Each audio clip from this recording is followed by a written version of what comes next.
My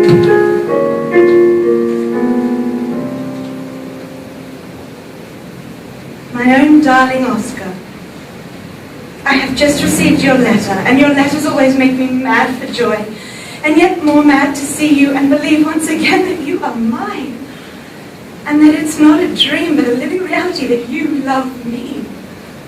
Oh, how can I reply to your letters? They're far too beautiful for words of mine. Yet I worship you. Oh, my hero, my God. You must come to me. I cannot live without you. All through the night your image is before me and I cannot sleep.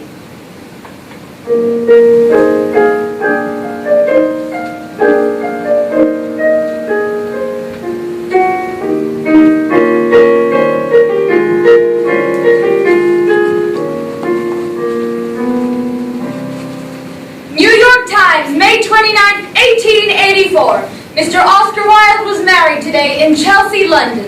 The bride, a Miss Constance Lloyd, wore a dress of rich, creamy satin, cut somewhat low in front and finished with a high Medici collar. Her skirt was gathered by a silver girdle of beautiful workmanship, a gift from her husband. The wedding, which was kept small and somewhat secret, was attended by a happy little group of intimates. Few married couples ever carried better wishes with them. They are to honeymoon in Paris.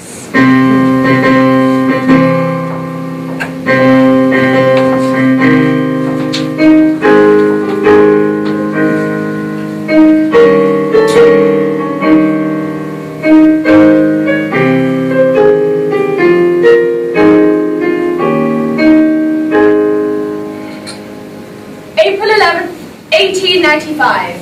11 years later. The offices of Sir George Lewis, Attorney at Law. Connie, you're here at last. You know Sir George Lewis, I believe. Yes, good morning, Sir George. I'm sorry to be so late. It's very kind of you to see me. I could hardly get out of the house for the siege they've set up at the front door. Seems there's not a florist, tobacconist or hotel owner in London who does not demand money from me. They say that now my husband is in jail, I must settle his debts. Ignore them, Mrs. Wilde. You, in legal terms, have nothing to do with the debts that he has incurred. Ignore them. That is my advice. I shall write to them this very afternoon to inform them of the case. You shall not be troubled again, my dear. Well, thank you, Sir George. But is it really the case? I do have my own money, you know, from my grandfather. It wouldn't be enough, of course, but I do feel I should attempt to make some reparation. I can't think that Oscar would want them to go unpaid. Connie, won't you sit down? Sir George and I have a few things that we need to explain. Yes. Rendering good for ill, smiling at every frown, yielding your own self-will, laughing your teardrops down, never a selfish whim, entrammelled on pain to stone, everything for him, nothing at all for her, nothing at all for her. Love that will I endure, though the rewards be few. That is the love that's pure, that is the love that's true. Love that will I endure, though the rewards be few. That is the love that's pure, that is the love, the love that's true.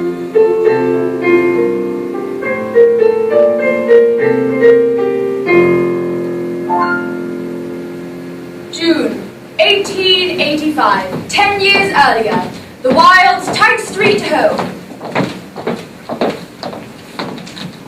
Well, where are they? They've asked me here to be the godmother, and I haven't yet seen the little thing. I suppose I shouldn't call it a thing, should I? I should give it its name, Cyril. Yes, Cyril, I suppose that will do nicely for a firstborn. Constance is lying down with the baby, Aunt. Did you not see the note the doctor left pinned up in the hall? What an extraordinary way to carry on, pinning notes to the wall. What sort of a doctor is he, anyway? One who cares a great deal, I should imagine. If you've cared to read it, you'll see she's to have utter rest for the next few days. But where is he? Oscar has gone out to find a job. I beg your pardon. Yes, he said he didn't like leaving her, but since she was doing capitally and is in excellent spirits, and that baby Cyril is simply wonderful, he'd better get a job. I thought he was lecturing and writing for that magazine. Yes, it seems that he feels that with another mouth to feed, he should go and find himself as one of Her Majesty's inspectors of schools. Oh. He doesn't like the idea that now he's a father, people will see him as a real idler. He's gone to see George Curtin about a job. Is it likely? Wasn't it Oscar that said that education is a wonderful thing, provided that you remember that nothing worth knowing could ever be taught? Yes. At Oxford, he used to say that examinations consist of the foolish asking questions the wise cannot answer. It's just that since the birth, it's different. What is different? It's different. Oh. Well, sometimes Yes, I know, the but- child, these things, perhaps sometimes they are a bit. I wish you'd been here the other night. We had the most lovely time. Henry Milliner came round and Douglas Ainsley, and we drank yellow wine in green glasses in Keats's honour. I wore that beautiful moonstone jewel that Oscar is so proud of. We had the most marvellous time. Oscar is always so amusing when he has these young men around him. He said that he's never learned anything except from someone younger than himself. Yes, I remember him saying that experience is overrated and it's merely the name we give to our mistakes. I had a letter from one of them. Oh, it's so beautiful. Beautiful to me, I mean, because it's so full of this boy's love for Oscar. I wish you could see this good impression he makes on young people, Georgina. Can you dine with us tomorrow? No, I can't. I must go back to Devon. I'll have to make do with Robbie Ross for company then. Robbie Ross? I thought he was travelling with his mother. No, he is to stay here to finish his studies, and she has written to ask if he might stay with us while she's away. Well, he is a charming, intelligent, and erudite young man. He will be excellent company for you. And Oscar adores him. We both adore him. What Mrs. Wilde was not aware of, what very few people in London at the time were aware of, was the true nature of the young man Robbie Ross. Although only 17 at the time he went to lodge at the Wilde family home, he was already aware of, and we must presume, at ease with, his homosexuality. I cannot go through that again. He is broken-hearted and feels himself the victim of the most severe punishment. Oh, it was awful. Worse even for him, I suppose. Much, much worse. I could scarcely speak to him. We could hardly touch. And a guard standing over us the whole time. Even so, Connie, you were lucky to be admitted at all. Now, you say you scarcely spoke, but did you manage to speak Yes, about... Adrian, we spoke about the divorce. For my sake, he tried to make a joke of it. He said that if this was the way Queen Victoria treated her prisoners, she didn't deserve to have any. The papers say he is much thinner, that they cut his hair and his beard is unkempt. Is it true? God knows he is shockingly thin. His soul is changed. He is utterly penitent. He says he'll never go back to his previous way of living again. He's too ashamed. Connie, do be careful. I am trying to be Adrian, but I do still feel a deep attachment to him. I'm sure we can somehow be reconciled, provided... Ballroom of the Savoy Hotel.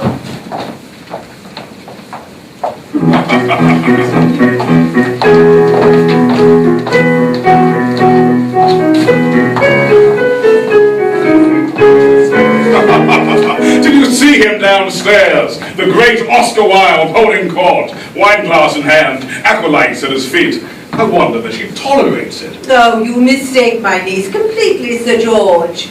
They are far more similar than you think. And besides, they are...